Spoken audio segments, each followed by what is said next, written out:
వైశంపాయనుడు చెప్పాడు.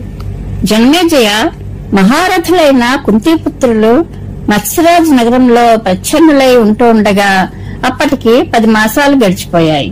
రాజా, ద్రుపదుని కూతురు స్వయంగా రాణివలే సేవలు పొందడానికి అర్హురాలు అయిన ద్రౌపది సుదేష్ణకు సేవలు చేస్తూ మిక్కిలి కష్టంగా కాలం వెళ్లబుచ్చుతోంది. సుదేష్ణ భవనంలో అలా సేవ చేస్తున్న పాంచాలి మహారాణి సుదేష్ణను అంతఃపుర స్త్రీలను సంతృప్తిపరిచింది. ఆ సంవత్సరం చివరకు వచ్చాక ఒకరోజు విరాటరాజు సేనాపతి మహాబలవంతుడు అయిన కీచకుడు ద్రౌపదిని చూశాడు.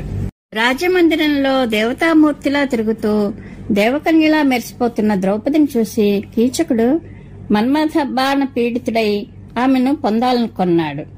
కామాగ్నిలో దహించిపోతున్న సేనాపతి అయిన ఆ కీచకుడు తన అక్క అయిన సుదేష్ణ దగ్గరకు వెళ్లి నవ్వుతూ అన్నట్లుగా ఇలా అన్నాడు. సుదేష్ణ, తన రూపంతో నన్ను మిక్కిలిగా ఉన్మత్తుడిని చేస్తున్న ఈమెను ఇంతకు ముందెప్పుడు విరాటుని అంతఃపురంలో నేను చూడనే లేదు. తన దివ్యగంధంతో ఈమె నన్ను మదిరిలా మత్తెక్కిస్తోంది. శుభాంగి, ఈమె ఎవరు? ఈమె దేవతా స్త్రీ వలె అందంగా ఉంది. శోభనాంగి, ఈమె ఎవరి భార్యయో ఎక్కడి నుండి వచ్చిందో నాకు చెప్పు. నా హృదయాన్ని కలిసివేస్తూ ఈమె తన వశం చేసుకుంటోంది. ఈ రోగానికి ఈమెను పొందడం కంటే వేరొక మందు ఏదీ లేదు అనిపిస్తుంది నాకు. ఈ సుందరి నీ దాసియా? ఆశ్చర్యంగా ఉంది. ఈమె రూపం నిత్యనూతనంగా అనిపిస్తోంది నాకు. నీ దగ్గర దాసీ పని చేయడం ఈమెకు ఎంతమాత్రం తగినది కాదు. నా ఇంటి యజమానురాలిగా నాకున్నదంతా ఆమె ఏలుకోవాలని నా కోరిక. నా భవనంలో చాలా గుర్రాలు, ఏనుగులు, రథాలు ఉన్నాయి. సేవ చేయడానికి ఎంతో మంది పరిజనులు ఉన్నారు. అంతులేని సంపద ఉంది. అనేక విధాలైన భోజన పానీయాలు ఉన్నాయి. చూడడానికి మనోహరంగా ఉంటుంది. బంగారు చిత్రాలు ఆ అందాన్ని ఇనుమడింపచేస్తున్నాయి. అటువంటి విశాలమైన నా భవనంలో అడుగుపెట్టి ఈ సుందరి దానికి మరింత శోభ కలిగించాలి. తరువాత కీచకుడు సుదేష్ణ అనుమతి తీసుకుని రాచకూతురైన ద్రౌపది దగ్గరకు వచ్చి అడవిలో నక్క ఆడసింహాన్ని బుజ్జగిస్తున్నట్లుగా ఆమెతో ఇలా అన్నాడు. కళ్యాణి, నీవెవరవు? ఎవ్వరిదానవు? సుముఖి, నీవు ఎక్కడ నుండి ఈ విరాట నగరానికి వచ్చావు? శుభాంగి, ఉన్నదన్నట్లు చెప్పు. నీ ఈ రూపం శ్రేష్టమైనది, కాంతి దివ్యమైనది, సుకుమారత్వం ఉత్తమమైనది. నీ ముఖం కాంతితో మచ్చలేని చంద్రుడిలా ప్రకాశిస్తోంది. చక్కని కనుబొమ్మల కల సర్వాంగ సుందరి, నీ విశాలమైన కన్నులు తామర రేఖలతో సమానాలు. నీ మాట కోకిల స్వరం వలె ఇంపుగా ఉంది. సలక్షణమైన సుందరి, నీ వంటి మనోహరమైన రూపం గల స్త్రీని ఈ భూలోకంలో ఇంతకు ముందెన్నడూ నేను చూడలేదు. సుముఖి, చెప్పు, నీవు పద్మవాసినివి అయిన లక్ష్మీదేవివా, లేక సాకారమైన విభూతివా? లజ్జ, శ్రీ, కీర్తి, కాంతి, ఈ దేవీమూర్తులలో నీవు ఎవరువు? ఇది నీవు నిలువతగిన చోటు కాదు. సుఖాలు అనుభవింపదగిన నీవు ఇక్కడ కష్టాలు పడుతున్నావు. నీకు సర్వోత్తమమైన భోగాలు కల్పించాలనుకుంటున్నాను. స్వీకరించు. అవి లేకపోతే నీ ఈ రూప సౌందర్యాలు వ్యర్థమైపోతాయి. సుందరి, నీవు అంటే నేను నా ముందటి భార్యలందరినీ వదిలేస్తాను, లేదా వారందరినీ నీకు దాసీలుగా చేస్తాను. నేను స్వయంగా నీ సేవకుడనై నీకు లొంగి ఉంటాను అని ఆపకుండా అడిగాడు. ద్రౌపది, నేను పరస్త్రీని. నాతో ఇలా మాట్లాడడం ఉచితం కాదు. లోకంలో ప్రాణులందరూ తమ భార్యలను ప్రేమిస్తారు. నీవు కూడా ధర్మం ఆలోచించి అలాగే చెయ్యి.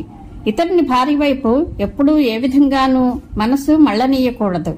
సత్పురుషులకు అనుచిత కర్మలు సర్వదా విడువతగినవి అనే నియమం ఉంటుంది అని నయాన్ చెప్పింది. సైరంధ్రి మాటలు విని కీచకుడు, సుందరి, నా ప్రేమను ఇలా తిరస్కరించకు. నేను నీ కోసం చాలా తప్పిస్తున్నాను. నన్ను స్వీకరించక పశ్చాత్తాపడతావు. ఈ సంపూర్ణ రాజ్యం మీద నాదే అధికారం. నేను ఎవరినైనా నాశనం చేయగలను, నిలబెట్టనుగలను. శారీరక బలంలో కూడా ఈ భూమి మీద నాతో సమానుడెవడూ లేడు. నేను నా రాజ్యం అంతా నీకు ధారపోస్తాను. నీవు నా పట్టమహిషి వలె నాతో సర్వోత్తమ భోగాలు అనుభవించు అని బెదిరించి ప్రార్థించాడు. సైరంధ్రి, సోతుపుత్ర, ఈ రీతిగా మోహపాశాలలో చిక్కుకొని నీ ప్రాణాలు పోగొట్టుకోకు.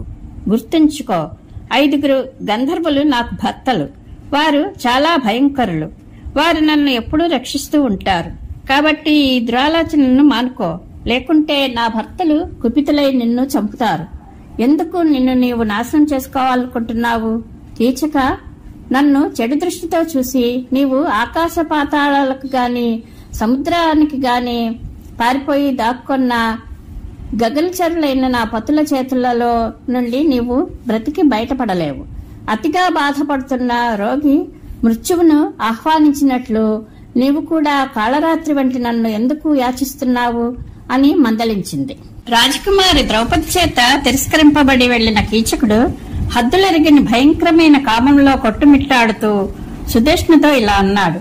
కేకయ రాజపుత్రి, గజగమనైన ఆ సైరంధ్రి నా దగ్గరకు వచ్చి నన్ను అంగీకరించే ఉపాయం ఆలోచించు. ఆ పని చెయ్యి. ఆమె మీద మోహంతో నా ప్రాణాలు పోకుండా చూడు. ఈ రీతిగా పదే పదే విలపిస్తున్న కీచకుని మాటలు విని అప్పుడు విరాటుని మహారాణి సుదేష్ణ మనసులో అతని పట్ల జాలి కలిగింది. సుదేష్ణ ఇలా అన్నది. ఈ సుందరి సైరంధ్రి నా ఆశ్రయంలో ఉంది. నేను ఈమెకు అభయం ఇచ్చాను. నీకు మేలు కలుగుగాక. ఈమె ఎంతో సదాచారిణి. నేను ఈమెకు నీ మనోగతాన్ని చెప్పలేను. ఈమెను పరపురుషులెవరూ దుర్బుద్ధితో తాకలేరు. ఈమెను 5 గంధర్వులు రక్షిస్తూ ఉంటారు, సుఖపెడుతూ ఉంటారు. ఈమె ఈ విషయాన్ని మొదటిసారి కలిసినప్పుడే చెప్పింది. ఈ సుందరి తనను ఎవరైనా అవమానపరిస్తే, కోపిస్తే తన భర్తలు అతని ప్రాణాలను తీస్తారని నా ఎదుట వాస్తవం చెప్పింది. రాజు కూడా ఈమెను చూసి మోహితుడయ్యాడు. అప్పుడు నేను ఆమె చెప్పిన యథార్థ వచనాలన్నీ చెప్పి ఎలాగో నచ్చ చెప్పాను. అప్పటి నుండి ఆయన కూడా లోపలే ఆమెను మెచ్చుకోసాగారు. గంధర్వులు ప్రాణాలు తీస్తారనే భయంతో మహారాజు ఎప్పుడూ కూడా మనసులోనైనా ఆమెను గురించి తలుచుకునేవారు కారు. మహాత్ములైన ఆ గంధర్వులు గరుడుని వలె, వాయువు వలె మిక్కిలి వేగం కలవారు. వారు కోపిస్తే ప్రళయకాలపు సూర్యుల వలె ముల్లోకాలను దగ్ధం చేయగలరు. సైరంధ్రి స్వయంగా నాకు వారి బలాన్ని గూర్చి చెప్పింది. సోదర ప్రేమ కారణంగా నేను నీకు ఈ రహస్యాన్ని చెప్పాను. ఈమెను ధ్యానిస్తూ నీవు మిక్కిలి అనూహ్యమైన సంకట పరిస్థితిలో చిక్కుకోకు. గంధర్వులు బలవంతులు. వారు నీ వంశాన్ని, సంపదను కూడా నాశనం చేస్తారు. అందుకని నీకు నీ ప్రాణాల మీద తీపి ఉంటే, నాకు ప్రియాన్ని చేయాలనుకుంటే ఈ సైరంధ్రి మీద మనస్సు పడకు. ఆమెను గురించిన ఆలోచనలు వదిలిపెట్టు. ఆమె దగ్గరకు కూడా పోవద్దు. సుదేష్ణ ఇలా చెప్పగా దుష్టాత్ముడైన కీచకుడు తన సోదరితో ఇలా అన్నాడు. నేను 100, 1000, లక్షల గంధర్వులను కూడా ఒక్కడినే చంపివేయగలను. ఇక 5 ఒక లెక్క. కీచకుడు ఇలా చెప్పేసరికి సుదేష్ణ శోకంతో మిక్కిలి వ్యథ చెందింది. మనసులోనే అయ్యో, గొప్ప దుఃఖం, సంకటం, పాపం కలుగుతున్నాయి అనుకుంది. దీని వలన కలిగే పరిణామాన్ని తలుచుకుని మిక్కిలి దుఃఖార్తురాలై రోధించసాగింది. మనసులో తన తమ్ముడు పిచ్చి మాటలు మాట్లాడుతూ స్వయంగా పాతాళంలోనో బడబాగ్నిలోనో పడిపోతున్నాడని అనుకుంది. ఆ తరువాత ఆమె కీచకునికి ఇలా చెప్పసాగింది. నాకు తెలుసు, నీ కారణంగా నా సోదరులు, మిత్రులు అందరూ నశించిపోతారు. నీవు ఇటువంటి అనుచితమైన కోరికను మనసులో ఉంచుకున్నావు. నేను దీనికోసం ఏం చేయగలను? నీ మేలేదో నీవు తెలుసుకోలేకపోతున్నావు. కేవలం కామానికి దాసుడు అవుతున్నావు. పాపి, నిశ్చయంగా నీ ఆయువు తీరిపోయింది. అందుకే నీవు కామమోహితుడు అవుతున్నావు. నరాధమా, నీవు నన్ను ఎప్పటికీ చేయకూడని పాపకృత్యానికి ఒడిగట్టేలా చేస్తున్నావు. కులంలో ఒక్కడు పాపం చేస్తే వాని కారణంగా ఆ కులంలోని వారందరూ నశించిపోతారని పూర్వం పెద్దలు, నిపుణులు సరిగానే చెప్పారు. నీవు యముని ఇంటికే వెళ్తున్నావు. ఇందులో సందేహం లేదు. నీవు నీతో పాటు నిరపరాధులైన సమస్త బంధువులను కూడా చంపించబోతున్నావు. నేను ఈ సమస్త పరిణామాలను తెలిసి కూడా సోదర ప్రేమతో నీ ఆజ్ఞ పాటిస్తున్నాను. అదే నాకు అన్నింటినీ మించిన దుఃఖ కారణం. నీవు మాత్రం వంశాన్ని అంతరింపజేసి సంతుష్టులవు అగుదువు కాని.